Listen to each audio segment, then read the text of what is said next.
We got it back later. I was gonna but- say, you recaptured or? Yeah, so, Okay. all right, thanks. Thanks, Lieutenant. All right, we'll go now to presentation of the 2021 Living the Life Like Photo Contest winners. Who is going to present that? I guess that's gonna be me. Our city clerk is not here, so maybe we take a quick pause and make sure there were some sound issues. No, it's not.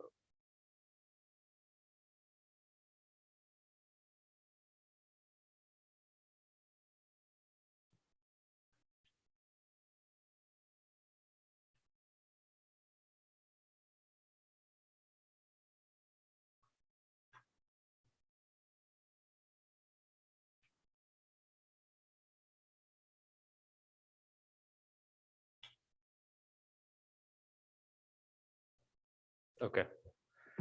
Hopefully we're back. So we'll just run through. None of our photo contest winners were able to come tonight to receive their check, so we'll get those to them. But I think we had almost 100 entries this year.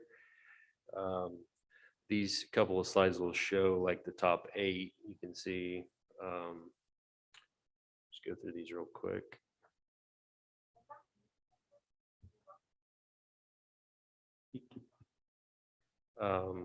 And then, here's the top 10. There's the last 2 here. We're trying to encourage people this year to have like not just scenic shots, but with a little bit of action in them. So move this out of the way. So this is our number 3 winner. We had, I think, a little over 600 votes for the winners, which is great participation.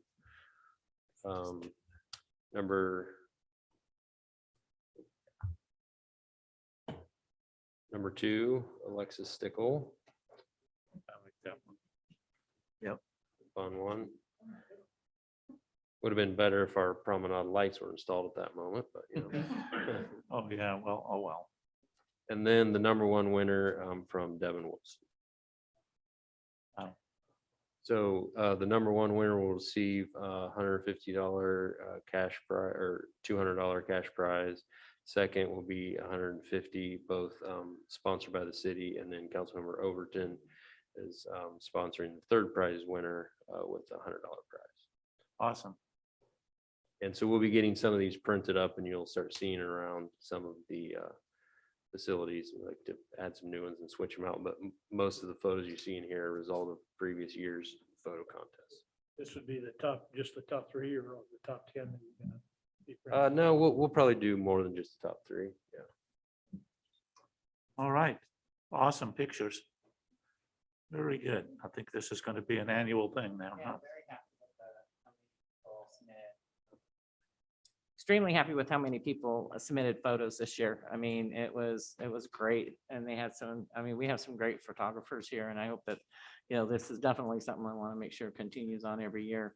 It's nice to see the people out taking pictures, and then we went for the activities because we wanted some things that we could help market our area. So the activities are really important to promote our city. So I really appreciate everybody that submitted their photos.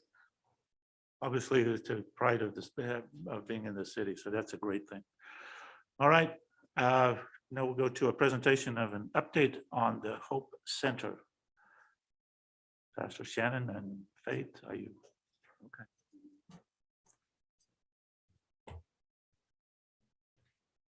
I do not have share screen power yet.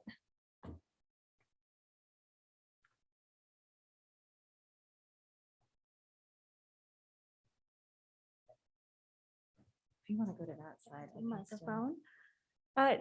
Mayor Slooten, honorable city council members, thank you so much for inviting us here tonight. My name is Faith Hornby. I'm the executive director of Hope Rising. At Hope Rising, we focus on the lead collaborative agency for Lake County's health status and outcomes. So a few projects that we focus on. is homelessness and housing. We focus on substance use and disorders and treatment. We also focus on youth initiatives, as you're familiar with our Smart Start Bright Future program. But tonight we wanted to specifically talk about our Hope Center, as tonight is our 1-year anniversary. So thank you so much. And I wanted to introduce Pastor Shannon, our manager of Hope Center, and she's going to go into our presentation for our 1 year. Thank you so much. All right, I'm going to share the screen because a number of you were at the same presentation this morning, but now at least you'll be able to get to see the pretty pictures that go with it. Maybe. There we go. All right. Well, as Faith mentioned, today, December 2nd, is our 1-year anniversary. So we are very excited to have been open for a year, and I am looking forward to telling you a little bit about what we have achieved in this first year. If there are any folks in the room that are not familiar with Hope Center, I also want to give you a good introduction to what we are. Our vision is really a Lake County that is healthier, where generational poverty is reduced and sustainable housing is accessible for all. So the work that we're doing is not just providing emergency shelter beds, but really we are about personal as well as community transformation. We are a 20-bed housing navigation hub. So 5 of those beds are dedicated for women and 15 of those beds are dedicated for men. We're often asked why we have so few beds for women and so many more for men. And the reasons are really multiple, but the short answer is that there's a greater need for beds for men. Homelessness is not only because clients don't have the ability to pay rent or to be in sustainable housing, but more often it is because they have lost their connection to other people. If something happened to any one of us here today, there would probably be somebody that would allow us to move into their homes, even at least temporarily. And it takes a lot more for women to lose those connections than it does for men. So that's why we see a higher number of men experiencing homelessness on the streets. It's why we have a higher number of beds for men. We provide at Hope Center wraparound case management. We have housing navigation. We have large, small room meeting space. We have AA meetings, NA meetings. One of our new groups is called Seeking Safety, and that is for people who have dual diagnosis, substance use disorders, and PTSD, and providing a trauma-informed care. We offer space for folks to do their laundry right on site. We offer breakfast and we offer dinner. This says lunch, but it's not true. We offer breakfast and dinner. And we are sometimes asked, well, why don't you provide lunch? And that is because we're a housing navigation hub. We're not a full-time shelter. It is not our intent to provide everything for the clients and everything that they may need. And we want them to be out in the community. We want them to be out looking for work. We want them to be out attending school. Many of our students attend the local community college. We want them to be out finding where those food resources are. So when they move into their sustainable housing, that they're going to be able to have their nutritional food. And the last piece of that is that if you go into a shelter that offers all of your meals, you lose your CalFresh benefits. And we want for our clients to be literally ready when they are housed, not to have to sign up for new benefits, but to retain the access to them. We are operated by Hope Rising, as Faith mentioned, and many of the agencies that make up Hope Rising have in the past done work around homelessness and housing, but it is only in coming together as this collaboration that we are able to achieve what Hope Center has done. So Lake County Social Services, Adventist Health Clearlake, Sutter Lakeside Hospital, Lake Family Resource Center, Lake County Health Services, Lake County Board of Supervisors, Lake County Office of Education, Partnership Health Plan, Lakeview Health Center, Redwood Community Services, North Coast Opportunities, and Lake County Behavioral Health. And I make the point of listing all of those agencies to say how beautiful the collaboration is within our community to support this housing navigation project. We are funded by multiple streams. Part of our sustainability planning is not to be looking to any one agency or partner to provide our funding. We're funded by the Home Key Grant, the City of Clearlake, Lake County Behavioral Health, Adventist Health, Partnership Health Plan, the Continuum of Care, Redwood Credit Union, North Coast Opportunities, Lake Family Resource Center, and many private donations. And those donations range from good folks that like to come and feed us. Thank you very much. To the $500,000 that the city of Clearlake provided. So there's a diversity of ways that we have received, and we're appreciative for that support. So who do we serve? Let me move that little Zoom box so you can see this graph. To date, as of today, we have had 67 unique individuals come to Hope Center, 44 men and 23 women. Predominantly, you'll see that adults are the age we serve. That's between the ages of 25 and 55, although 31% of our participants are senior citizens. That's a higher percentage of seniors than we have experiencing homelessness in Lake County, but we do place an emphasis on vulnerability when we're assessing who comes into the program. So we are more likely to take somebody who is a senior citizen if they are ready to work on housing than somebody who is an adult. We also have 6% of our clients in the TAY or transition age youth range, and that is between the ages of 18 and 24. And typically what we'll see in that TAY population is they have a mental health disorder, schizophrenia for most of them that we have had in, or they have aged out of the foster system. So that's predominantly what that population looks like. Our first 62 clients, and you'll notice that these numbers are changing as I go through that. That's because today is literally our 1-year anniversary, and I didn't rewrite this report today. So I don't have all of the data coming through today. So this particular slide is for the first 62 of the 67, and it's meant to show where is home. So of all of the people that have come into Hope Center, only 5 of the 67, only 5 don't have family in Lake County or don't consider Lake County to be their home. So this is home. This is where they live. And this is the breakout of where they come from around the lake. Now, you would expect to see Clearlake as the higher population because we have a higher population density within the city of Clearlake. But also, I think that we see that higher population than, for example, comparing it to Lakeport, because Lakeport has Elijah House. So in addition to Hope Center opening, we really have done good work in Lake County around creating more services, more shelter beds, and finding that right place for each person to be where they are going to be able to heal. And the thing that I really want to point out here is that of those 62 people, we interviewed each of them and we asked them how long they've lived in Lake County.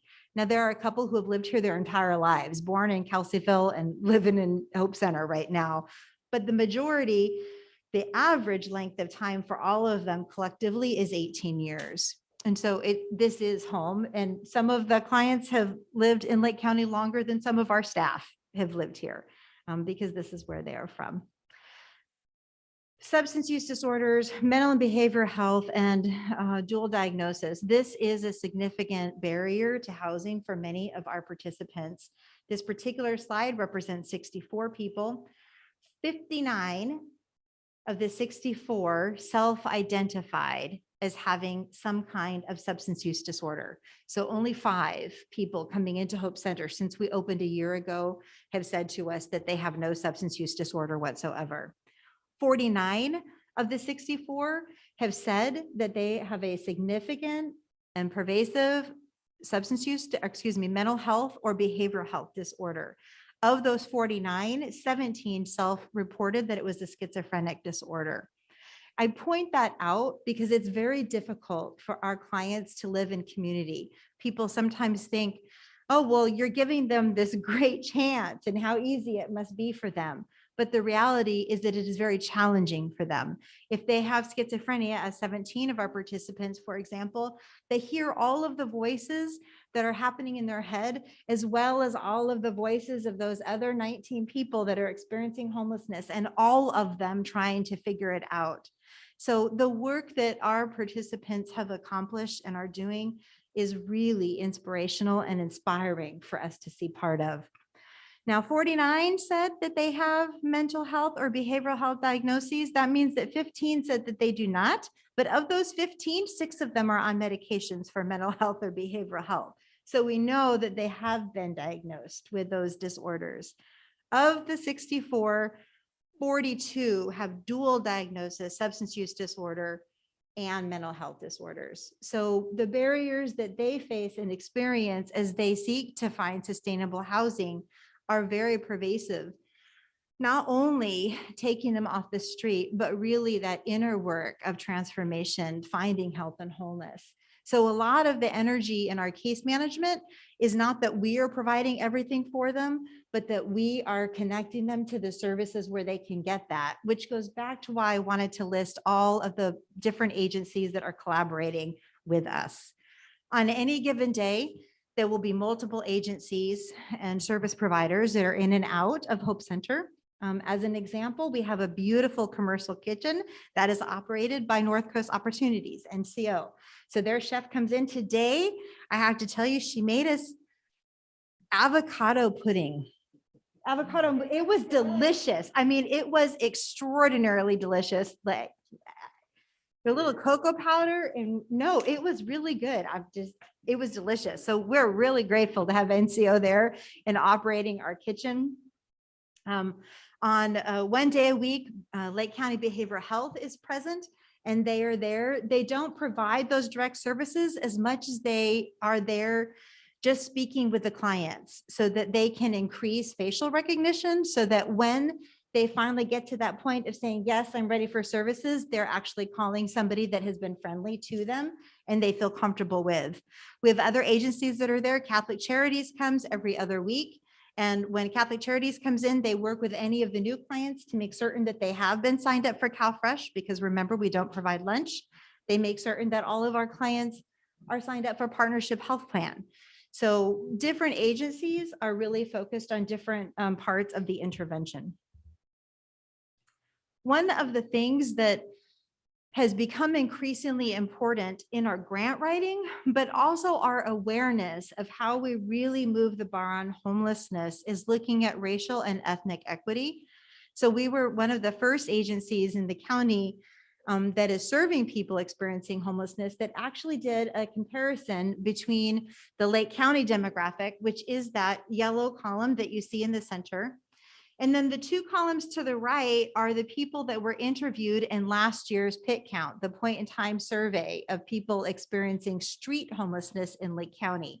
So, and then the right column is the number of folks that we have served at Hope Center. Now, this particular slide represents our 6-month mark. So it's not 60 clients, but it's 42 clients.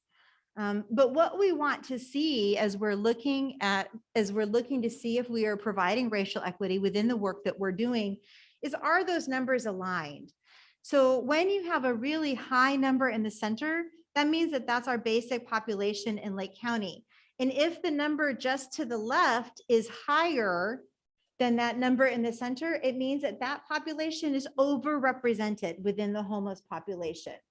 And then if you look to the numbers on the right, that represents who we are helping and serving at Hope Center. And in general, we want to be somewhere in between those other two numbers, right? So that we're providing equity and that we can show that we are really reaching the population that is experiencing homelessness in Lake County, not just the ones that we kind of put on our blinders and say, these are the people that we think we can help or we should help.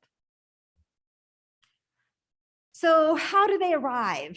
How do our participants arrive at Hope Center? 43 of our participants came straight to us from experiencing street homelessness. And I point this out in particular because sometimes people say, well, you're a housing navigation hub, you're not really a shelter. It is true that we are a housing navigation hub and not really an emergency shelter, but 43 of our clients came to us off of the streets, which is what a shelter does. So there are aspects of the work that we do that provides emergency shelter. 3 of our patients came to us from a direct discharge, either from a hospital or a skilled nursing facility. 6 of them were living in their cars. 15 came from partner projects. And I particularly want to point out that partner project piece because part of this work is that none of the homeless service provision that we have in Lake County is one size fits all.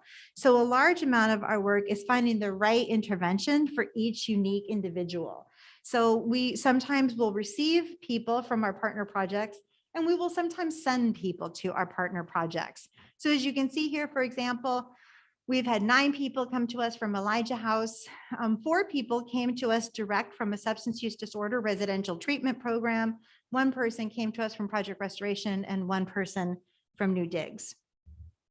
How do they leave us?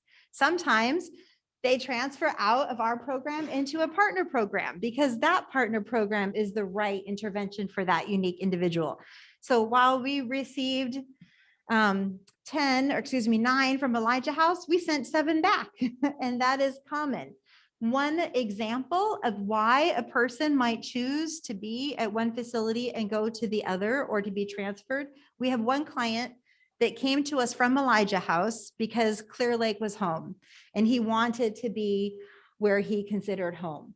So he came to us from Elijah House. He was at Hope Center one day, and we are quite close to Safeway. And he noticed on that first day, his meth dealer in front of Safeway. He immediately came to his case manager at Hope Center and said, I can't do it here. I know that I am not ready to face this.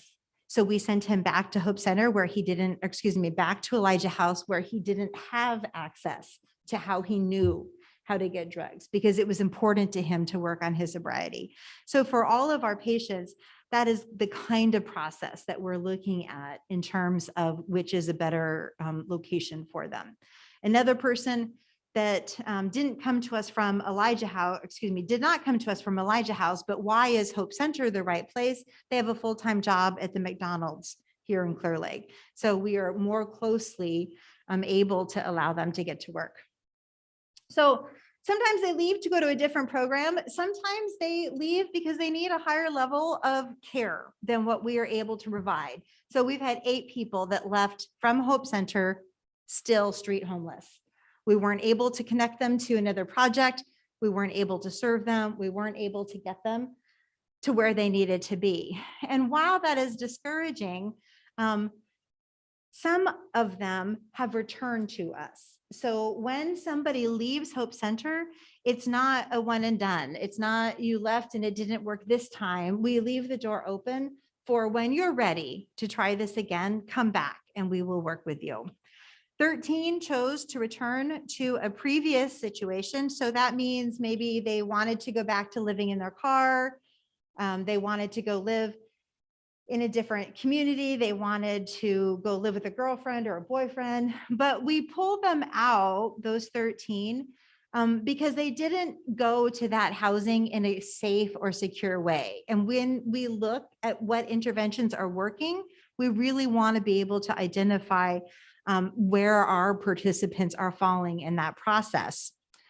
So of the 67 that are represented on this particular slide, 30 of them have been housed. Now, when I say 30 of them have been housed, what I really mean is 21 is the new 30. So I'll explain what I mean by that. 17 people completed the housing navigation process at Hope Center. So that means they worked with their case manager, they worked with our housing navigator. We assessed the place that they were moving into. We made certain that they had a year lease. In many of the cases, we were able to provide first and last month rent, a security deposit. We have an interaction with the landlord. Of those, actually, one of them moved out in between my finishing this report. So really 16 of them are already moved into their housing. And we have one that is moving out. I thought he was moving out yesterday, but he's actually moving out on Tuesday. So 17 that have truly completed that process. And then we have 8 who wanted to travel outside of the county. So it is not ethical to just give people a bus ticket because they're experiencing homelessness. Here's a ticket, go to another county, as much as people often want to do that. When we provide transportation out of county for a participant, it's because we have done all of the work I just described. We've made certain that they have a lease, they have a place that they're going, they have a support person in the location that we're buying them a ticket for. And even with all that background work, sometimes it doesn't work. Of the 8 that we gave transportation vouchers to leave the county, 4 of them are today unhoused. 3 of them came back to Lake County, and 1 of them is being housed by Lake County with the hospitality of the Sheriff's Department. So sometimes sometimes it works and sometimes it doesn't. 5 of our participants moved into housing outside of our housing navigation process. So that is, they came into Hope Center, they did case management with us, we connected them to the services that they need, and they said, you know what, I could do this on my own. I really don't need your help to find housing. They found their own housing. Of those 5, 4 of them, to our knowledge, were not sustained. So when I say 21 is the new 30, what I mean is that truly 21 of them have been housed in a way that is sustainable and healthy for them and healthy for our community. Our goal in the first year, which is today, our goal in the first year was to sustainably house 20 people. And we stand before you truly delighted to know that we have accomplished that. The photo that you see of the tree to the right of the screen, each of those kind of leaves that you see hanging off, that is a key and a name. And each of those keys represents somebody that has completed the housing navigation process and has moved from Hope Center into their housing. And when they leave Hope Center, we pass that key around the room and everyone is able to give them a blessing or a word of encouragement. To say, this is how you have made a difference for us, or this is how we hope that you will be blessed in your new life. As of today, there are 19 people at Hope Center. Our census is 20, but there are only 19 because one of our participants was hit by a car last week and she is presently in the hospital. And we're wrestling with that. What do you do? How long do you hold a bed? How long do you say, the right thing for this person is for us to say, we're here when you get out of the hospital, or you need to start the process over. So that's how they arrive. That's how they leave. But the thing that is true for all of them and for all of us is that transformation is a journey. And this work that we have been privileged to do at Hope Center has been a journey. And the slides, the images that you see before you, that is the next installment of public art that you will soon see in Clearlake, because that will be on the side of Hope Center. And I know I take up a lot of time, so I probably can't tell you the story about Wyatt the Dragonfly, but half of you were at the presentation this morning, so you can share that news with others later. Do you want me to stay for questions, or is that good? Sure, everybody, questions? Between this morning and now, you've answered all mine. I'm just waiting for the dragonfly story though. Councilman Claffey has a, Yeah, I just had one question. So you said you have 60 or so clients have gone through the system. How many total applicants have you had over the last year?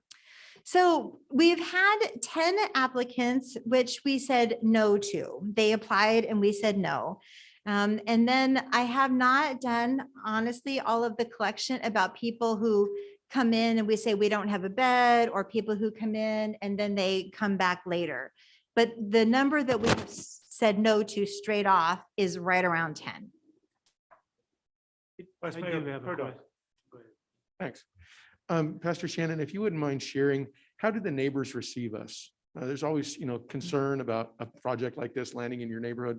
And if you could share that, I think that'd be helpful. Yeah, again, transformation is a journey, and it has been very interesting. When we first started the construction on Hope Center, which was a lot longer than a year ago, we had folks that came to Hope Center concerned. Hey, we heard that there's going to be a homeless shelter here. And we said, no, it's not going to be a homeless shelter. It's going to be a housing navigation hub. Let me tell you the story of the work that we're going to engage in. And their response at that point was, great, can we have a grand opening and be part of it? So they got on board quite quickly. That is not to say that there have not been any challenges. Sometimes we have had clients that have been out smoking after hours, what we consider our curfew hours. And we have had neighbors say, please ask them to be quiet, which we were able to immediately respond to. Okay, The new rule is you can't be in the smoking section after hours unless you're there alone. So it's just you and the voices in your head, not you and all the other clients talking to each other. So we want to really be able to honor that. One client, one of our neighbors was sad because we built the fence along the Hope Center property only along our property line, but their property was mixed, right? Their property line exceeded ours. And so they asked us, could we please build the rest of the fence? And we were able to do that. We have one neighbor who is concerned about trash in the neighborhood. So we have participants at Hope Center that now do a neighborhood trash pickup once a week. That's led by our site coordinator, Teresa. So overall, there have been a couple of hiccups, but I think we're in a good place. The question I had on the table, you mentioned one client went to Restoration House. Is Restoration House is connected with also with Hope Rising, or how is that connected? So sort of. Or is it still operating? A restoration house is still operating. For those that do not know, Project Restoration is a 10-bed facility that is operated by Adventist Health Clearlake. And Project Restoration and Hope Center are connected in as much as I am an employee of Adventist Health and they loan me to Hope Center half-time, so that there is a continuity between homeless service provision, but also so that everything that we have learned from 5 years of operating Project Restoration, we can put into the practices that we are engaged at Hope Center. And Adventist Health is the backbone agency for Hope Rising, but it is Hope Rising which operates Hope Center. So Restoration House is being operated still. So Restoration House this evening has 10 beds, 9 of them are filled. Very similar program we're The core difference is that for Project Restoration, we take in patients who have a complex health diagnoses, which can improve with recuperative respite care. So they don't necessarily have to want to work on their housing when they first come to Project Restoration, but at Hope Center, in order to get in, they have to say, yes, I want to work on sustainable housing, because at Project Restoration, the focus is more on getting them Getting them health better. stable, whereas at Hope Center, the focus is on getting them housing stable. Thank you, Pastor Shannon. That was a Yeah. good explanation. More comments? I have just one comment. Awesome job. I mean, we looked at it 3 years ago. I think we started looking at it and took a little while to It get took a little built. while. But it's, you know, if I think about it, 21 people are not homeless anymore. Yeah. I think that's a great success. All right, we'll go to the, and thanks again. Can I could, The Chief do-over? White had mentioned that the audio was off and I gave my report out of public or a closed session. If you don't mind, I'm gonna redo it just for the folks out there in virtual land. So there were 3 items that I reported out of closed session. There was a motion from Vice Mayor Perdoc, seconded by Councilmember Kramer with a 5-0 vote. And that was to give me authority to approve to engage the city in a national settlement related to the opioid litigation. 2 of them, there'd be with the Janssen Pharmaceuticals Company, and the other one related to the 3 state distributors. The second item was also a motion by Vice Mayor Perdoc with a second from Councilmember Kramer with a 5-0 vote to initiate litigation against McKinsey and Company in the MDL opioid lawsuit. And finally, with a motion from Councilmember Kramer, seconded by Vice Mayor Perdoc with a 5-0 vote to give direction to our risk authority, CIRA, and that was to negotiate a settlement with Miss Melinda Weimer regarding her claim against the city. So sorry for hearing that twice, but I wanted to do it correctly. You're Thanks. allowed to do over. All right, we'll go to the consent agenda. Anybody from the council wants to pull any of the items? On the Yes, consent? Mr. Mayor, I'd like to pull item 11. Item 1, 11. okay. Item 11, we'll pull and dealt with separately. Anybody else? Any opens for the public? Anyone in the public wants to pull an item? Madam Clerk, is there anybody on Zoom? No one wants to pull one of these items. No one has their hand raised, Mr. Mayor. Can I have a motion to approve the consent agenda Yes, Mr. with the Mayor, I'd like- exception of item number 11. I'd like to make the motion that we accept the consent calendar with a subtraction of number 11. Second. We have a motion by Councilwoman Overton and a second by Councilman Kramer. All in favor, say aye. Aye. All right, now we'll discuss item 11. Can we have a report from the city manager on this one? Oh, I've just asked Councilmember Kramer what the question is on the item. Well, I quite honestly, after reviewing especially the local equity plan program manual, I became very concerned that it's basically to be eligible for this grant, you have to have one of three things. You have to be low income, which is okay, I guess. You have to be convicted of a cannabis-related crime, or you have to have a family member that's been convicted for a cannabis-related crime. I'm not too sure that that's something that this city wants to be supporting. we have any other comments on this item? Council? Not, Council, Vice Mayor Perdoc. No, I just wanted to hear more about this from staff and allow the public to make comment. Mr. Flora, you have any? Well, I mean, I guess I don't really know what to add. You have the program plan before you. You know, this is a program that's funded through the state, and the council accepted the funding for this, I don't know, probably a year ago, to put this plan together in order to create this program. Over the last number of months, we hired with the grant funding Humboldt State University to put this plan together. That plan is before you, and if the council adopts the plan, then we'd be eligible for additional funding through the state in order to make various grants to cannabis businesses. All right, thank you. Any additional comments from staff, from the council here? If Mr. not, Mayor, I just have one thing to add. In talking with others who are more educated when it comes to this grant, I understand the concern about having who has been in trouble for, misdemeanor actions, or, the marijuana legal actions.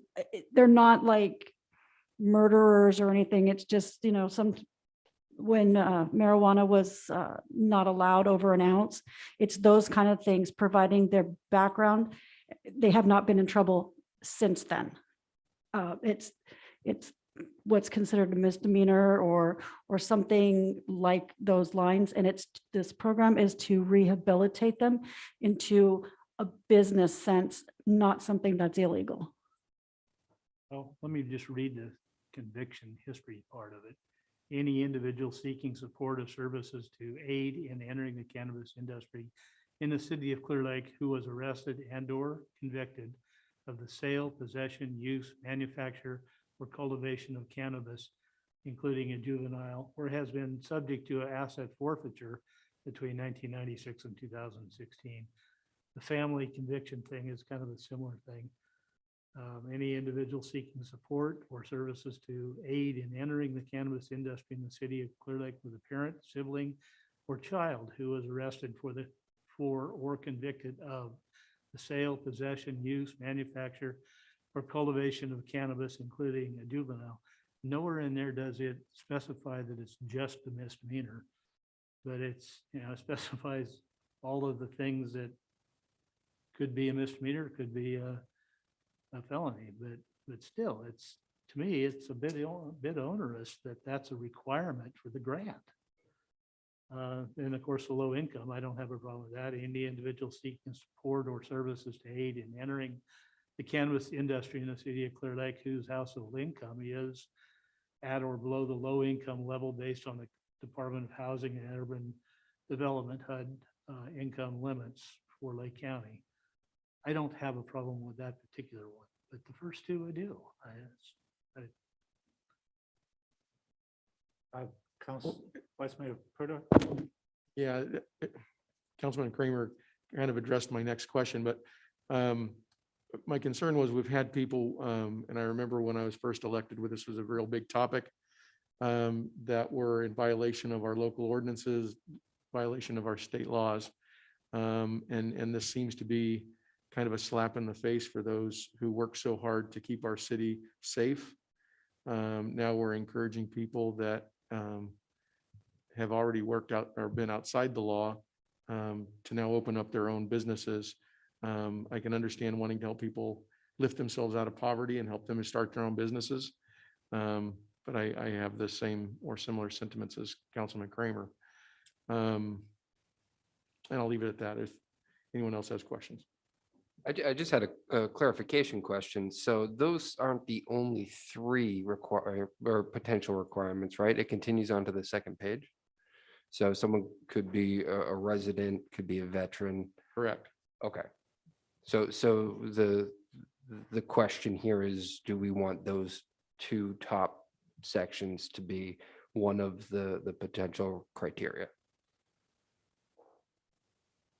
I think the way it was phrased that by Councilmember Kramer is that it's only those three criteria. And that doesn't appear to be the case. So there are, Yes, There- I get the red. Yeah, I didn't mention those, what, 5? there are a total of 8. You know, and certainly a veteran status, I want to help a veteran, so that one's certainly not a problem to me. Residency considerations, seeking support to aid in entering in the city or has resided in the city for at least 2 years. I don't have a problem with that. Ownership consideration, any individual seeking support or services to aid in entering the cannabis industry in the city of Clearlake who owns at least 51% of the cannabis-related business. This qualification will be considered only if at least one other eligibility criteria is met. I've got to think about that one. The veterans status, of course, I want to support our veterans. And size of the operation, any individual seeking support or services to aid in entering the cannabis industry in the city of Clearlake that has small-scale cultivation by Clearlake standards based on analysis of current application data. This qualification will be considered only if at least one other eligibility criteria is met. Again, I think I need a little more information on that.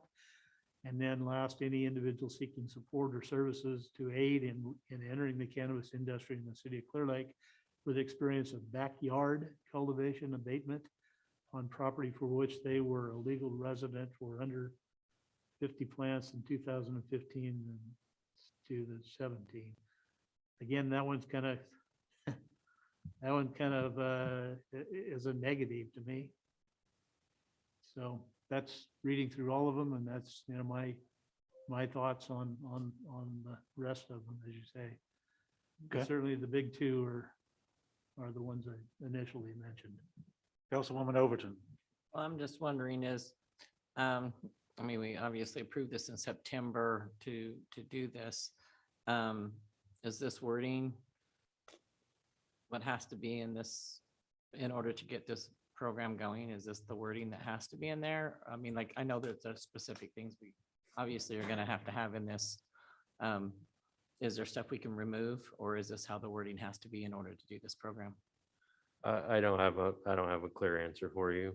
This is the first time we've gotten any questions from the council about this program since, you know, we've been working on it for some time. So, you know, if there's a majority of the council that has concerns about some of these things, we'll just probably have to come back with additional questions. I do know that Erin McCarrick is on Zoom, who's pretty familiar with it. She may be able to address some of the questions, but unfortunately, you know, at this juncture, we aren't prepared to, at least I'm not. I don't know if Deputy Clerk can answer that question. Is this has to be approved today in order to get the grant? Well, it doesn't have to be approved today. There is a round of funding that requires an application by the end of the year for the next step. So, you know, but if the council doesn't want to move forward with the program or whatever, we can go back to the drawing board. We just wouldn't be eligible for applying for that funding. All right, I don't want any more questions. Anybody, any questions from the council here? If not, I want to open to the public. Do we have any comments here? Go ahead, ma'am, come forward and state your name, please. You come here to the.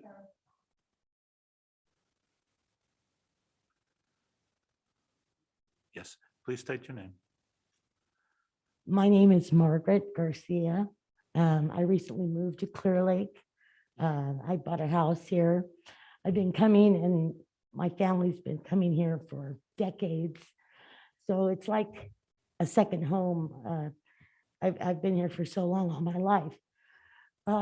What you have been saying, and I do apologize, I'm new to attending city council meetings, but I'm very interested in finding out what's going on in the city I live.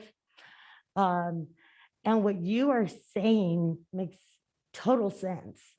Now, from what I'm understanding is this is a grant that would be given to applicants to open cannabis businesses. Is that kind of the gist of it? I believe so, yeah. And so a prerequisite of this, receiving this grant is that you have had to have been outside the law regarding cannabis. Is that correct? It's also getting employment Getting employment? also. Oh, opening the business. Not necessarily. So the way I read it is also to have employment too. That's the way I read it. Meaning that they would be employed at this cannabis business. That's my understanding. Okay. Is that correct? So Mr. Flora? I Is there, think it's is getting there pretty one muddled at this point. prerequisite or two, or you said there was 8? How many have to be met? Just 2 to qualify for this grant? Just one, some can be stacked. Just one prerequisite has to be met to qualify for the grant? Those who meet one or more of the below eligibility. One or more. criteria. So I could just say, hey, I got arrested or I was convicted of whatever it is. I would qualify to open a cannabis business here in Clearlake So- because I've been convicted of a crime. So, no. Okay. There is a process where someone gets a business license, a permit. This is just to apply for a grant. A grant to get money to help them do this. Correct, to cover some of the fees. I see, I understand. I'm totally on board with your way of thinking about this. It sounds backwards. Let me just say, just my opinion, that people who want to open a cannabis business here, wherever, whatever county, they don't need funding. I mean, you know, they're pretty much well-funded to do this. And I think that a prerequisite to qualify for a grant to do this, being convicted of a crime, is totally inviting the wrong type of business owners, operators into our town.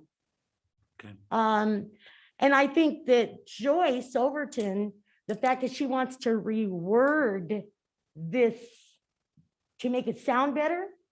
That's not what I said. Oh, I'm sorry, what No, was I your, said, I asked if we needed, if this is the type of wording we have to have. or what would you So- prefer? What would be a better word? I don't know, there's, sometimes there's legal things in order, you know, it's coming from the state. Kind of less So I don't know, honest. that's what the question was. I don't know, it seems like you're wanting to be less upfront, to kind of like, you know, be less upfront about That is. what's going on. You want to reword stuff. So anyway, again, I'm thank you for your- a new resident. I've been here all my life. I've known Clearlake since I was little tiny thing, my family. And now I live here. Good. And so I would like to see good things brought in here to the city. We have 3 cannabis clubs already, which I'm for so- this area. I'm sorry, she's hit the 3 minutes. Well, I Thank probably you. did that like 5 minutes ago. Thank But you. anyway, I Thank you for your appreciate your opinion. time and you allowing me to speak. Thank you. Thank you. Thank you very much. All right, any other in the room here that wants to comment on this item? If not, anybody on Zoom wants to comment on this item, ma'am? Yes, Mr. Mayor, we have Aaron McCarrick. Okay, go ahead, Mr. McCarron. Hello, can you hear me? Yes, we can.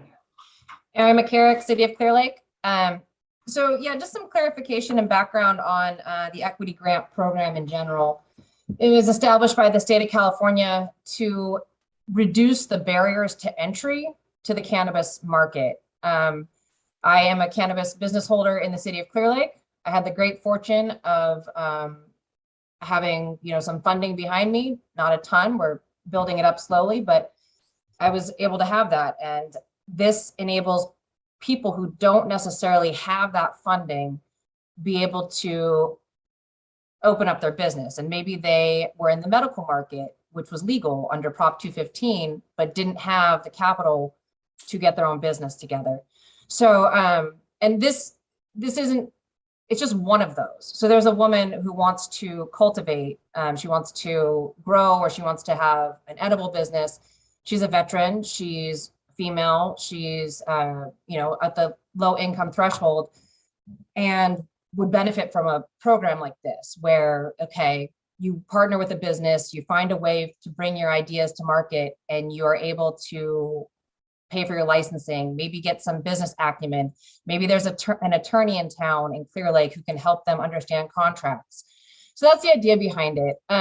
Mendocino has a program, Humboldt has a program, Trinity, Nevada County, Sacramento, Oakland, San Francisco. Each one is different. Each one may, Mendocino, being a female business owner, qualifies you for an equity grant, and theirs is focused on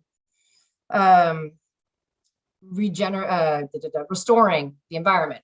Lake County has one. Their focus is on helping to get through the application process, and their qualifications are similar to Clear Lake's, the proposed Clear Lake's.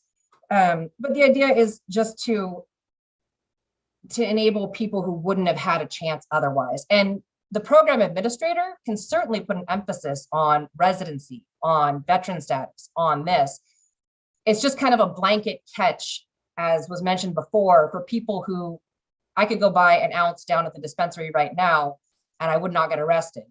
But 5 years ago, you would have been arrested. So this enables somebody who, maybe was wrong place, wrong time, give them a fresh start. And if they haven't done anything else, of course, we don't want to support the illicit trade. We're actually trying to get people out of the illicit trade.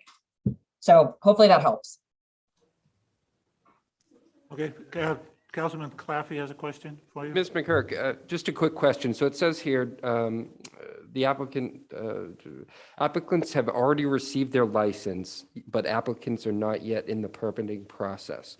Can you just clarify what that license that they've already acquired is?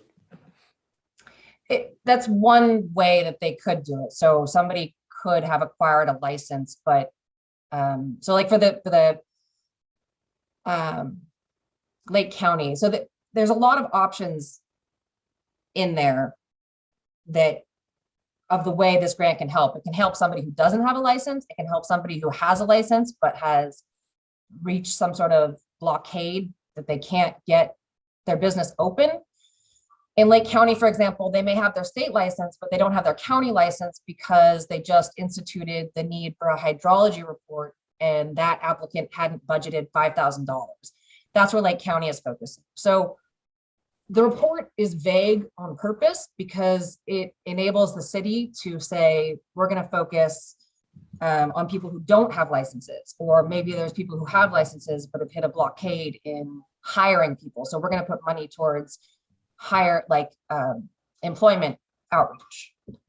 If I'm on the same page, you can also direct me to the page you're talking about, but I think that's what you're talking about. Yeah, it was page 2 here, but that sounds like you've answered my question. Thank you. Very good. Any other on public comment on Zoom? There's somebody on Zoom that is making public comment, ma'am. Okay. No Aaron, other I- people on public comment? I We'll have a take it back. question for Aaron also. Okay, if I Councilman may. Kramer has a question too for Aaron. Aaron, you said the state license. What's the state license requirements as far as being convicted of crimes? There's no requirement, like this is just, it's like a catch to make sure that nobody gets left behind. So there's no requirements. Anybody, No, I guess you're not penalized if you had a previous cannabis related offense, but not violent. If you rob somebody for cannabis, you certainly can't apply for a license. So, but if you again, just were growing plants in your backyard, not egregiously, but if you're just wrong place, wrong time when it was, illegal, then you're able to have a fresh start, thank but you. there's no requirement. Okay. If we have no other public comment, anybody else in the public here that wants to speak to this matter? You can turn your lights on if you want. When I'm blinking. Come on, that's one some blinking. You're leading this way. So my questions were, how much are the grants? Is it a certain amount? Is it 5,000, 100,000? What? I'm sure it depends on how much we get from the. It's for us to state. decide. We're just trying to get the money so then we can figure out, do we want to do 5,000 for application fees? Do we want to do 10,000 per, there's no set criteria yet. Okay. So my comment also would be, we have lots of these industries already coming into the community. And I think it would be my position, in my opinion, to be careful with providing extra funding and extra everything when we already have some are not following the rules, so to speak. How many more do we want to just help out to get started? So I just think we should lead with caution on this one. Thank you. Any other public comment? Mr. Sabatier. Bruno Sabatier, City of Clearlake. I just haven't heard the term being brought on, but I know that this is California's attempt at righting what it feels are the wrongs of the war on drugs. There was definitely from their perspective, a specific demographic that was more hit hard by the war on drugs, especially cannabis. And this is their attempt. Now, I will say that from the county perspective, there has been no grants given away. The process is absolutely convoluted, difficult to find because the threshold to even get started without the grant or with the grant is so high. So just want to make sure that even if you do obtain the grants, it's difficult to figure out how it is that you can get people to access the grants. At this moment in time, that seems to be the experience from the county. But I wanted to make sure that you had the historical reasons as to why this equity program is there. And again, it's an attempt to, from the perspective of the state, right the wrongs of the past. Thank you. No other comment, public comment either on Zoom. Ma'am, you have 1 minute.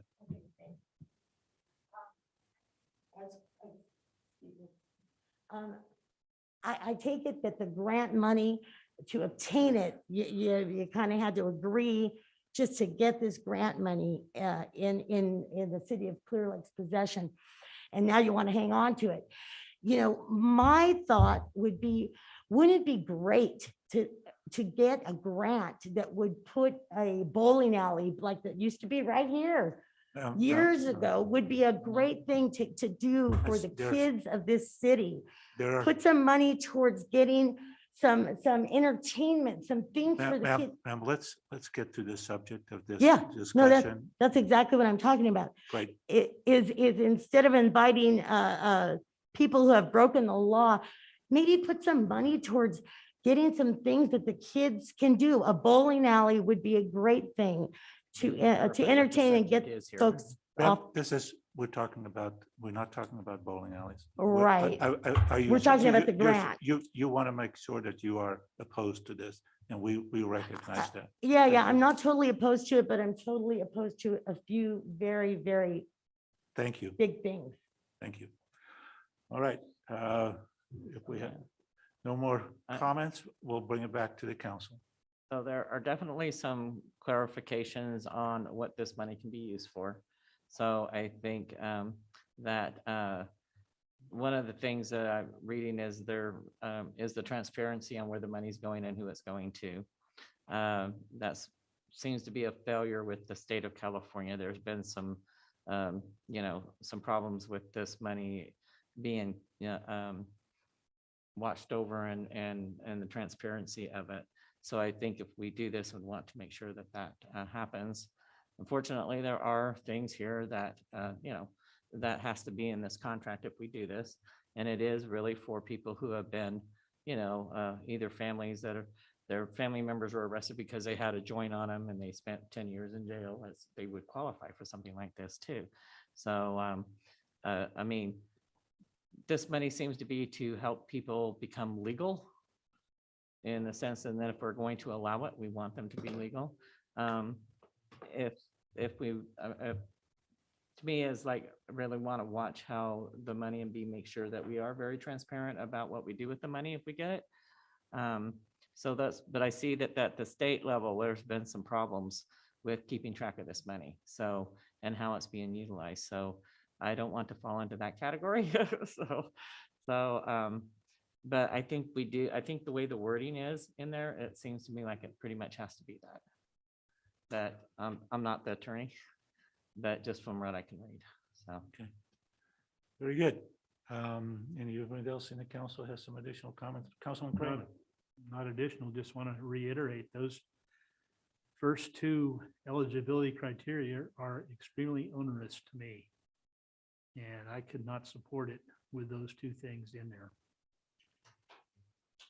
I think we would need some clarity on the wording in my mind if we take that out, because from what I can see, what I've read and stuff, I think that is what the program is all about.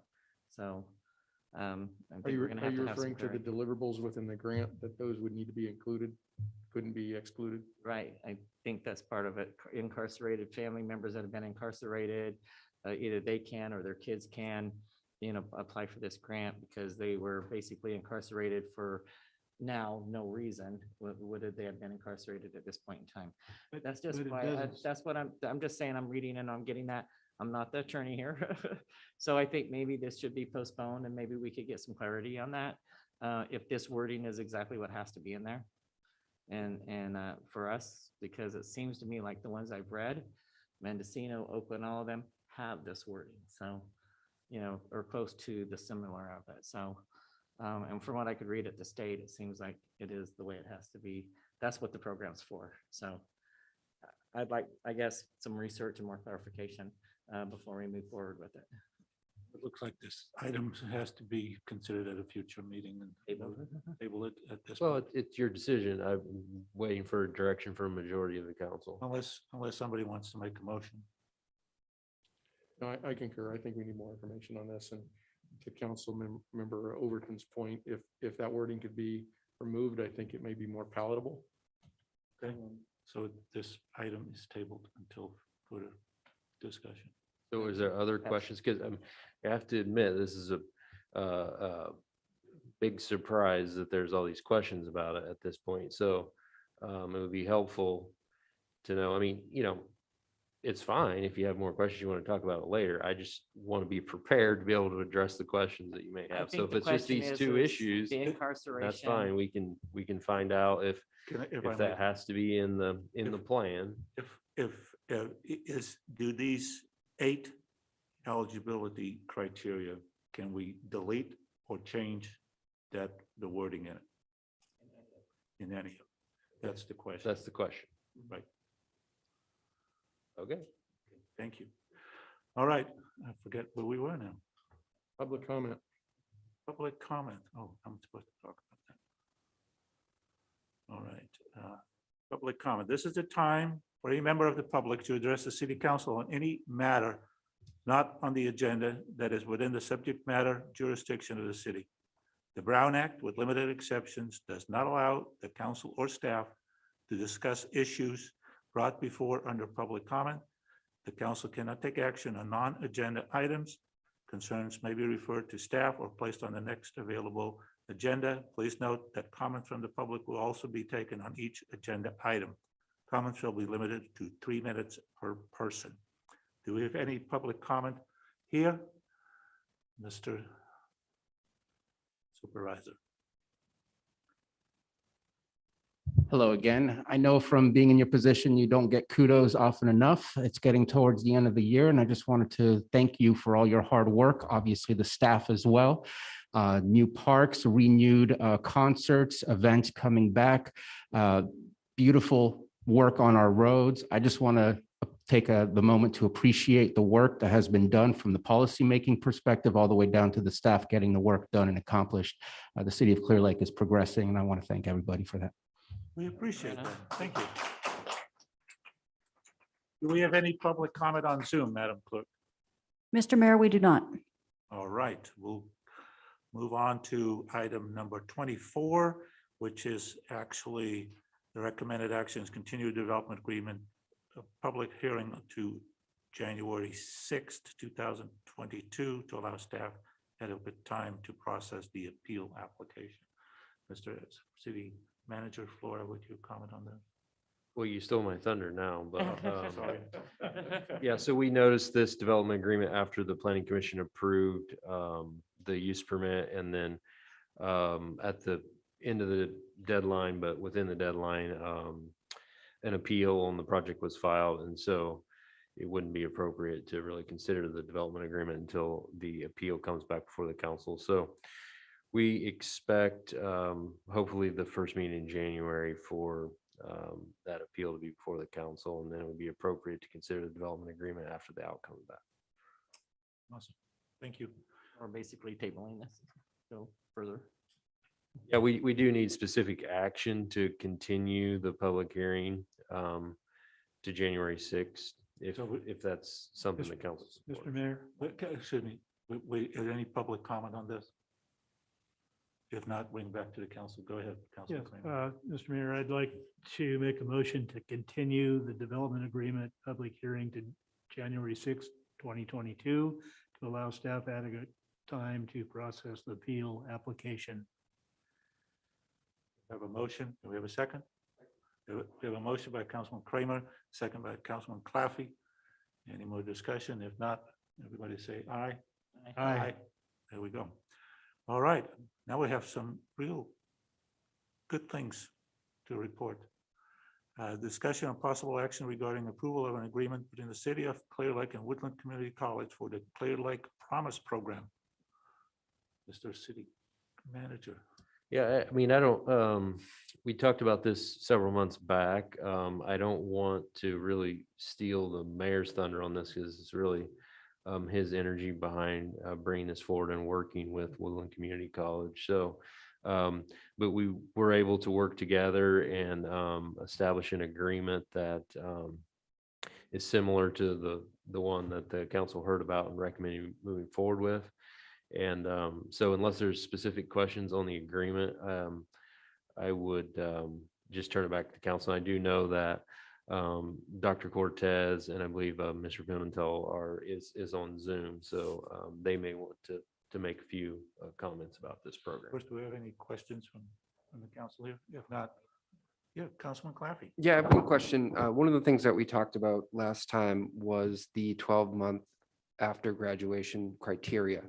I'm just wondering if that was talked about, and it looks like you've kept it in there. I just wanted to hear the reasons. Maybe we can invite Dr. Cortez to the podium and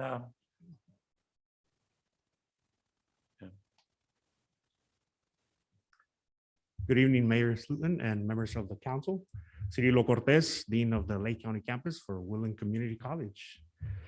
To address your question, the 12-month is intended to as a period where we want students who are graduating from high school within the city to take advantage of the opportunity of a higher education. It's intended to degree progress in the community and the county. And we figure that the 12-month period will allow us to work with our youth graduating and have a greater opportunity to embed them with higher education, the opportunity around the corner with the Lake County campus, and it's for them to start their educational endeavors here locally. And do you believe that with the money allocated, you'll be able to max that out, essentially distribute all the allocated funds to folks who are just graduating high school?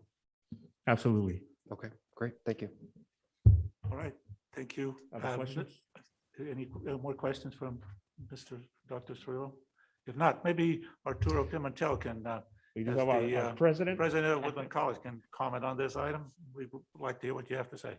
Yes, good evening, Mayor Slooten, honorable mayor, members of the council and staff. Thank you very much for the opportunity. I could just tell you that I appreciate all of the city's work on helping to develop this model for the Clearlake Promise program. And we know that these types of programs are very, very effective in supporting the continuance of education and provides access to higher education.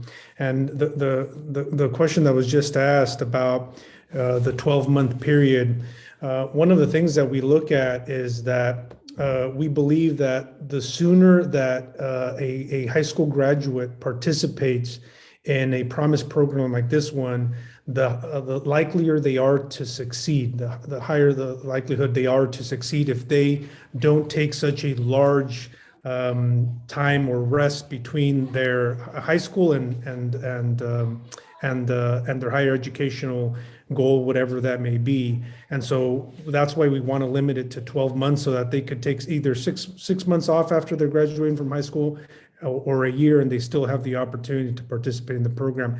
If the city wants to change that or modify that, we certainly could do that or make some adjustments. But for the most part, I think it's important that we try to encourage any high school graduates that want to take part of this program to start right after they graduate from high school, to maximize the opportunity that they get with the program. And then, of course, the likelihood that they are to complete and transfer or finish their career vocational education program, whichever one they choose. But I just, we are elated to be able to partner. Mayor Slooten, I just want to give you a big shout out and credit to you and the entire council for leading the effort and this partnership. You asked a year ago, 2 years ago, what you could do to help support education and the youth in this community, and help support and develop the workforce and increase access to education. And I'm happy to be able to partner and know that the city is absolutely committed to this community and to the youth, and providing the most opportunities that we possibly can. And those opportunities lie with the educational opportunities, and that's exactly what this is going to do. So thank you very much for the opportunity and certainly to partner. Thank you. Any additional comments on Zoom, Madam Clerk? No, Mr. Mayor, we don't have any hands raised. Okay, I received a letter from Becky Salado, the Canocta Unified School District Superintendent. Good evening, and I'll read it. Good evening, Mr. Mayor and City Council members. I was not available this evening to attend the council meeting in person, and I very much appreciate the opportunity to have this note read at the meeting. On behalf of the Canocta School District, I want to thank the council for your consideration and hopefully your approval of the Clearlake Promise program with Woodland Community College.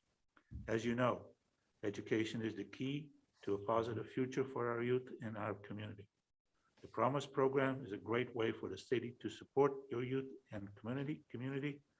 Our students will be our community leaders of the future. With your support of this program, the Clearlake future will continue to be a bright one. It takes a village to raise our children, and I'm very appreciative and proud of the city's support for Woodland Community College and all our Canocta students. Thank you for your promise to our student, Becky Salado, Canocta Superintendent.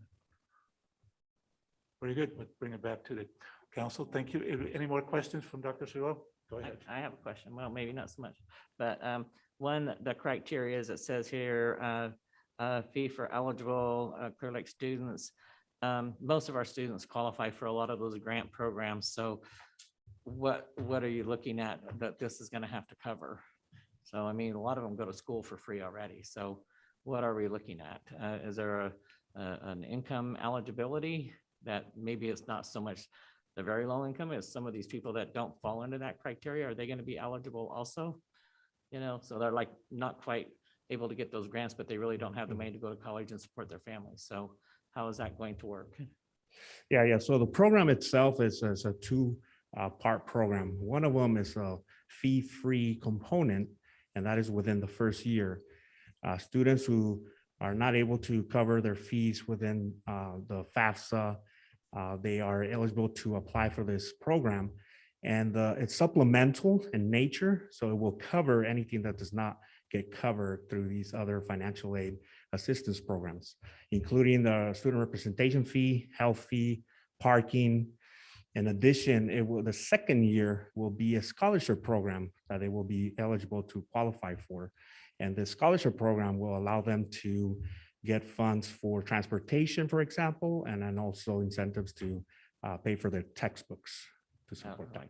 It's all the auxiliary fees. Yeah, that are covered. supplemental. Okay. And if I could interrupt real quick, for a student taking 15 units, it equals $742. And then in this agreement, I hate to tell you guys this, but something needs to change because we really don't have a high school in the city of Clear Lake. So you have City of Clear Lake and has a graduation from the high school. Yes, we do. Is the high school in? I thought it was more. in lower. Knoxville Ed Center is within Clear Lake. It is in within Clear. Okay, I thought it was like just right out the side of the thing. Okay. All right, well then that sounds good. Great. All right, Thank you. any more comments from the public? If not, we'll bring back to the council. Councilman Kramer. Yes, thank you, Dr. Cortez, Dr. Pimental. That was a great explanation. I appreciated that. I appreciate Mayor Slooten's work on this over the last couple of years. I think it's a great program. I think it's something that the city of Clear Lake needs to, this is the type of thing that we need to support. And I am totally in support of it. So thank you again for coming here tonight. Absolutely. Councilman Overton, you have any additional comments? I see No, you. he answered. Oh, sorry. Good. Nope, he answered it all. Thank you very much. Councilman Claffey, any comments? No, I just think this is great, and I appreciate all the work that you put into putting this together for us. I wanted it to be a little bit bigger, but we'll see how this goes first. and Absolutely. We'll get there. We'll get there. A little at a time, right? All right, then we'll close the public hearing on that and we'll bring it back to the council. Can I entertain a Mr. motion? Mayor, I would like to make a motion to approve the agreement and authorize the mayor to sign it. Second. Okay, we have a motion by Councilman Kramer and a second by Mr. Tossin. Yeah. We'll use ladies go first by Councilman Overton. All in favor, say aye. Aye. Very good. Thank you very much. Now we have to really start promoting this. Absolutely. The work begins. At the thing, one thing, just a side comment on it. I was today at the culinary program and Sure. they have a waiting list now to get in, which is awesome. Yep. Absolutely. Well, Okay. thank you. Appreciate the partnership and look forward to working with all of you. I'm Very good. assuming we'll get Have a a good evening. report next year about this time, right? Absolutely. All right, thank you very much. We'll go to item number 26, update and discussion on the cash fire. City Manager Flora, please. That's your Yeah, item. just, Mr. Mayor, members of the council, just a brief update. Director Young isn't here tonight, but, wait, let me look at the dashboard really quick. So, there's no debris cleanup happening currently. It looks like about 94% of the debris cleanup is complete. There's a few ROEs that we're still working through some things on, and then so they're going to be coming back and completing the rest of it sometime soon. But Cal OES recently approved cleanup of some additional property. So the normal program requiremements are that they clean up debris that was burned if it has a structure on it. They did make some exceptions for sort of the junkyard property there. There's a lot of separate parcels and that didn't have structures, but there's a few areas of camping and whatnot up further up into the brush up the hill over the years. And anyway, there's I think about a dozen other properties that have still some trash and other things on them that they've kind of stretched the guidelines for us and are going to come and help clean up. So appreciative of that. And we did receive a visit from representatives from Cal OES and FEMA a few weeks ago. They still haven't made a final determination on whether there'll be a federal declaration or this fire will be included in the federal declaration. It sounds like that there's still some hope that that may happen. And, you know, it's not going to be really a big impact on mitigating the city's expenses. Some of the impacts that we have still won't be eligible for FEMA funding. But it could be a real benefit to those who have property that were damaged. There's a lot more resources that will be available to them. So we saw our fingers crossed that that will happen. And then the final thing, you should have seen some information about this, but this disaster was approved for SBA funding, access to the residents. And so the folks that have been impacted have all been contacted directly by SBA. We shared our contact list. And so hopefully many of those residents are eligible for, will be able to take advantage of that funding source as well. So at that point, I think that's the report. Okay, any questions from the council? If not, I'm going to open it to the public. Any comments from the public? Either here or on Zoom, Madam Clerk? No, Mr. Mayor. All right, we'll move on to the next item. Appointment of the 2022 mayor and vice mayor by motion. I understand Councilwoman Overton is. I just want to make the comment that you've done a wonderful job as our mayor. I've been very appreciative of your hard work, especially what we just approved now. We haven't had very many mayors that have went out to the schools, so I'm really happy. So I personally think Vice Mayor's done just a great job too. So I think that it would be nice if we just went another year with you guys in place. So. Motion of that? No, my part, I think that the two of you have also done a good job.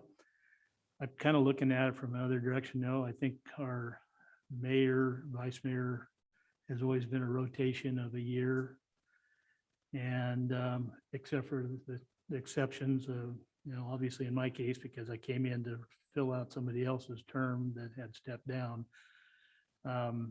But I think that the 1 year rotation is necessary in order to get all of our council members. I realize 4 of us have been mayor.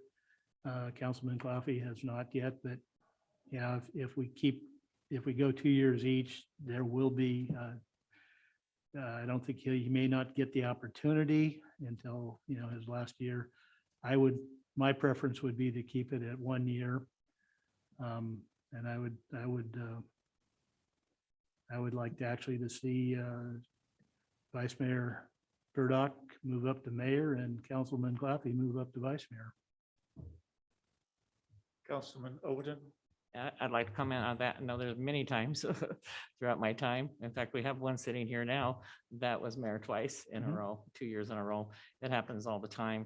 I feel that when we're in critical, and this is no offense to any experience of all of us, but with what we're going through, I feel that our mayor is the most experienced in the engineering part of where our city stands.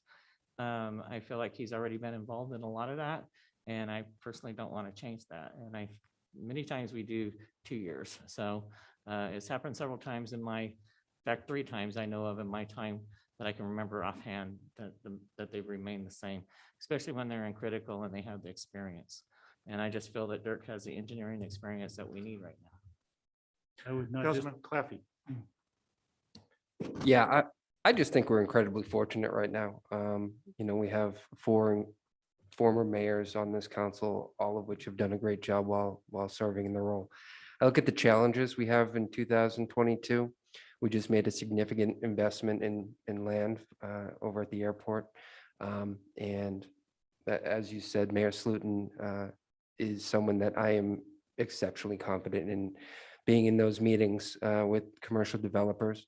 I think our second biggest problem or challenge is around the mental and physical health of our community. And I think Vice Mayor Perdoc has been a wonderful advocate for the Hope Center, leading the Blue Zones Initiative. I personally like the continuity and of having both coming back in the same position if they are interested. And I would absolutely recommend both of you for another term. I think you've done a fantastic job. Just one final comment. I'm certainly not castigating you, Mayor Slooten, or you, Vice Mayor Perdoc, on your specialties.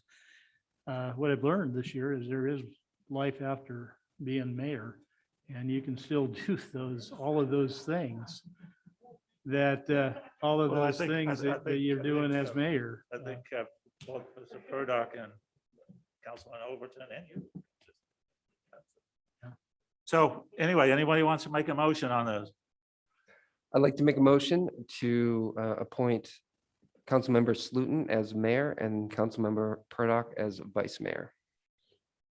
We have a motion by Councilman Claffey and a second by Councilwoman Overton. Mr. Mayor, we didn't accept any public comment on this item. So we Okay, should we probably do that. will open it to the public. Sorry.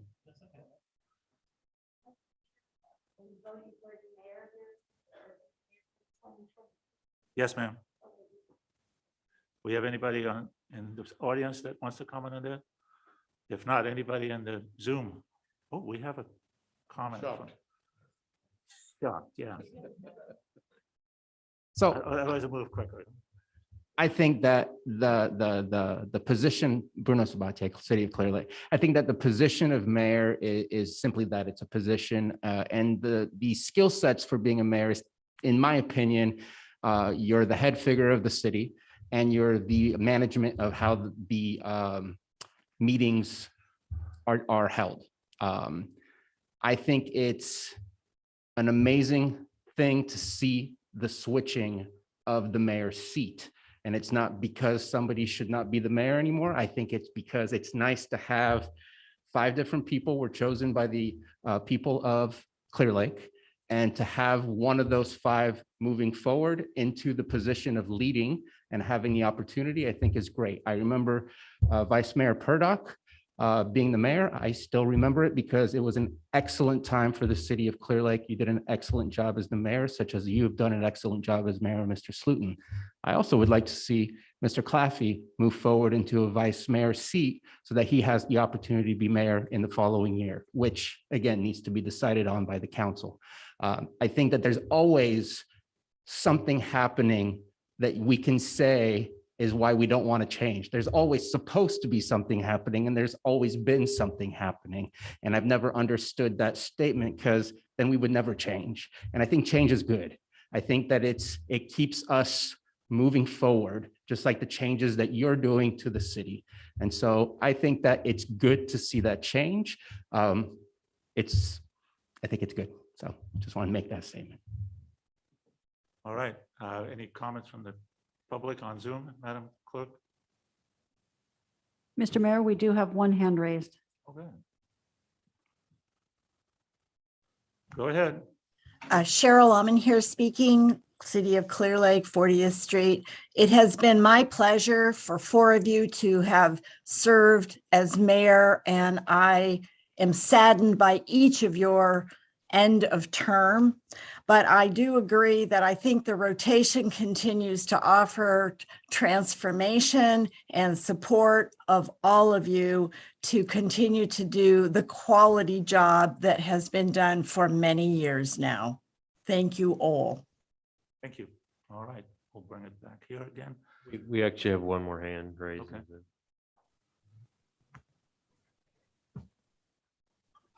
Go ahead, Ms. McCarrick.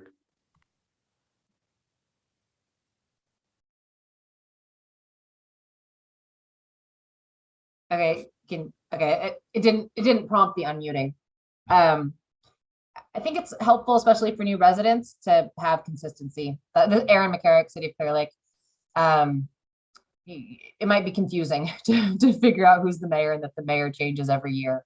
So I think consistency can be very helpful, especially for new residents. Okay, thank you. Any additional comments on Zoom? If not, Councilwoman Overton has a comment. Last comment. I have to disagree with you, Mr. Sabatier. So our mayor sometimes, especially at transitional times that we are right now, where we're dealing with a lot of developers and a lot of things changing in our, I think it's nice that we have somebody above my skills, and I think most of our skills, that has a really negotiation, and he's been in a lot of these meetings already with these, meeting with our administrators and different things. And he has a lot of knowledge that I hope I hear a lot from this forwarding year. So I think it's very important for us right now. Maybe sometimes it's not as important, but I think it's very important for us now to have a person that really does have the knowledge of development in this position. And, and I'm not saying that, definitely, I believe that our council member Clafferty will definitely make a good vice mayor and mayor, and, I have no qualms with the mayors that we've had in the past either. But I think right now, who we have in the place, I really do believe they should stay there. Okay, we have a motion on the floor still. Are you ready to vote? All right, we need a roll call vote on this. You don't need one, but you're welcome Okay. to do one. All right. Everybody say aye to the motion on the floor. Would you repeat the motion on the floor, please? The motion was to appoint Councilmember Slooten as mayor and Councilmember Perdoc as vice mayor for 2022.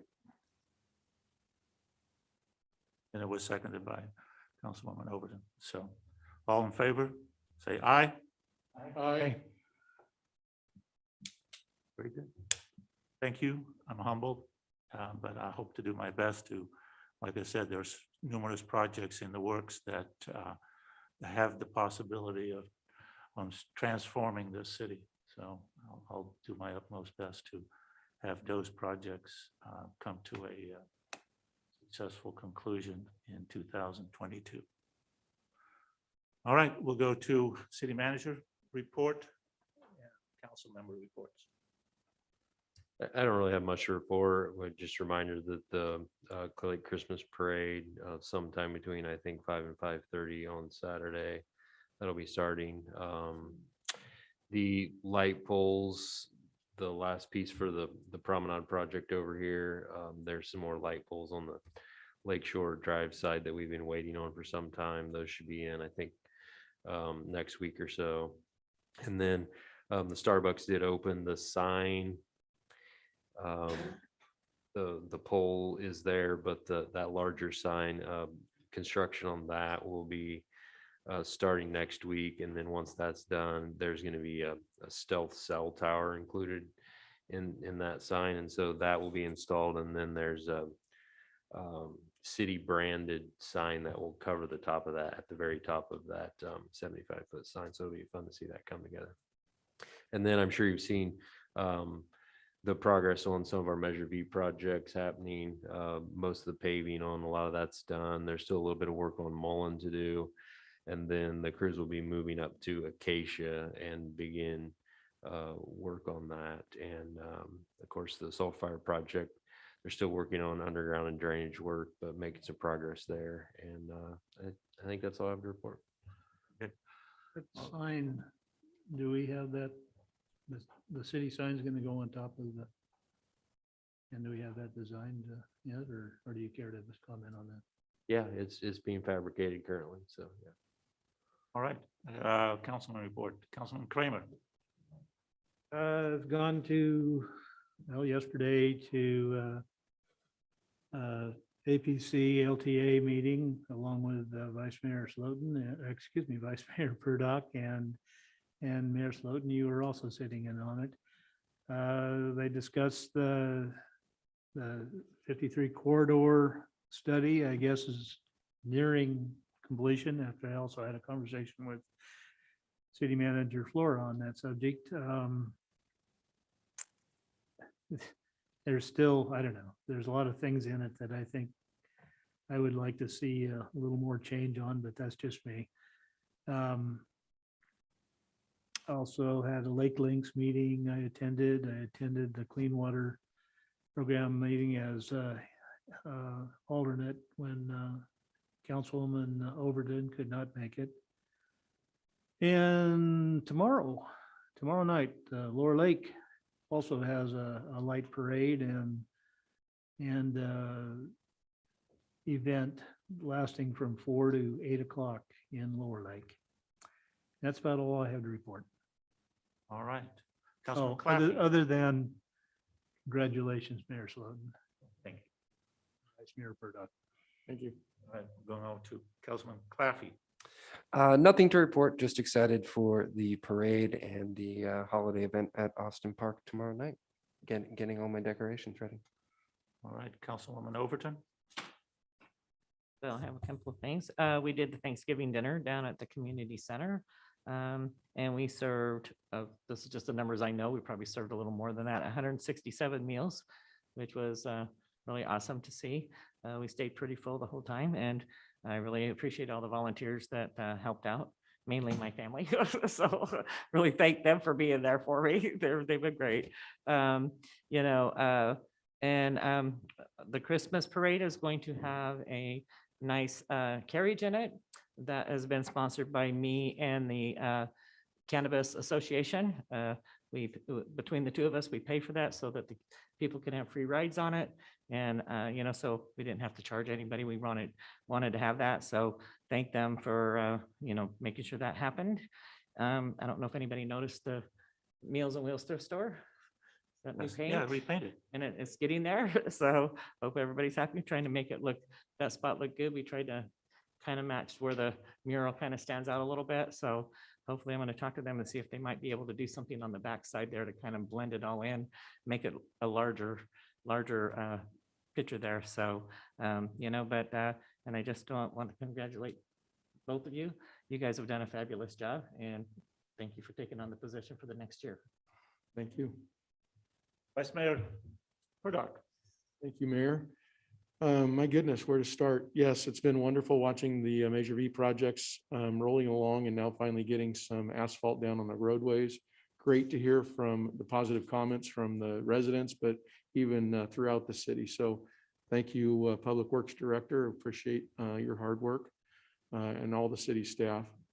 The Clearlake Chamber had a board meeting. I would like to encourage, we still have open elections for additional board members. So if you're a business owner or you are a member of the Clearlake Chamber, please make your votes known on who you'd like to see on the board. Very excited to participate in the Lower Lake Light Parade tomorrow night, and as well as the Clearlake Parade coming up on Saturday. Very good things. Also wanted to simply share with the community, Blue Zones has finally hired, not finally hired, they're hired and now trained and on board the Blue Zones executive team.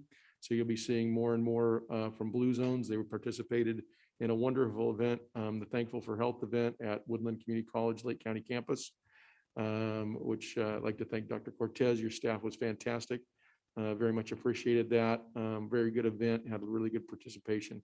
Hope we can do another one soon. With that, Mr. Mayor, it's your ball.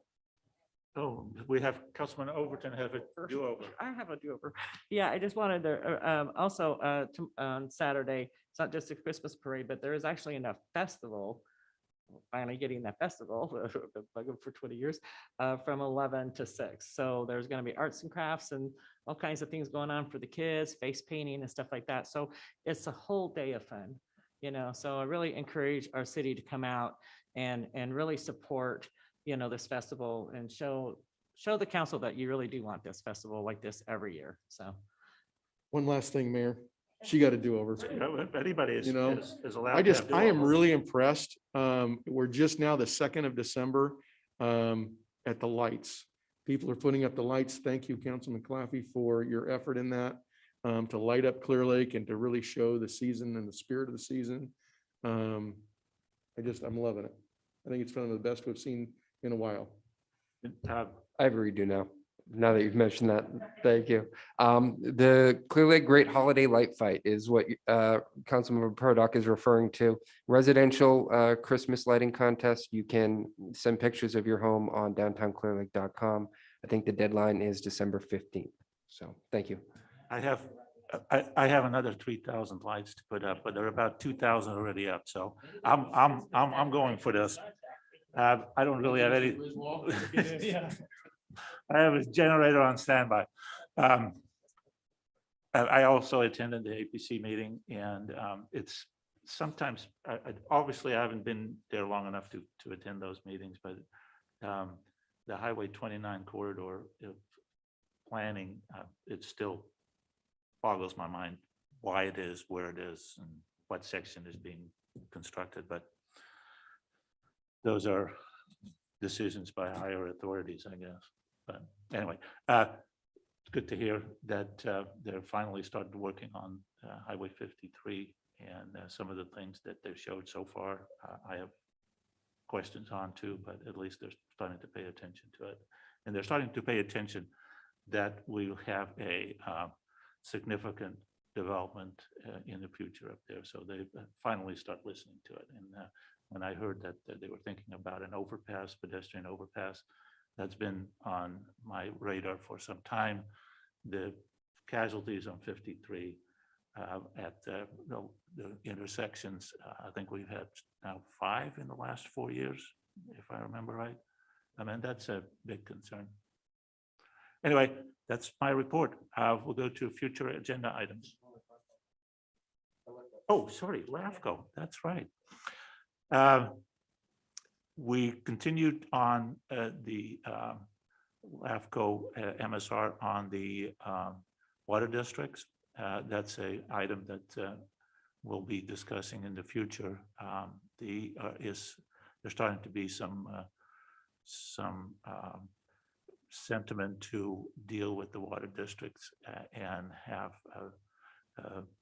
maybe the city get a bigger involvement with the water districts. It's the fire flow requirements that are currently required are not being met by none of the water districts. So it's a big safety concern, and it also inhibits development. If I hear that tanks need to be put on, anyway, it's more to hear about that. And we did talk about the South Lakeport annexation somewhat. That's moving forward. Am I forgetting something? Okay, all right. That's it. Future agenda items. Anybody has any future agenda items? If not, meeting is adjourned.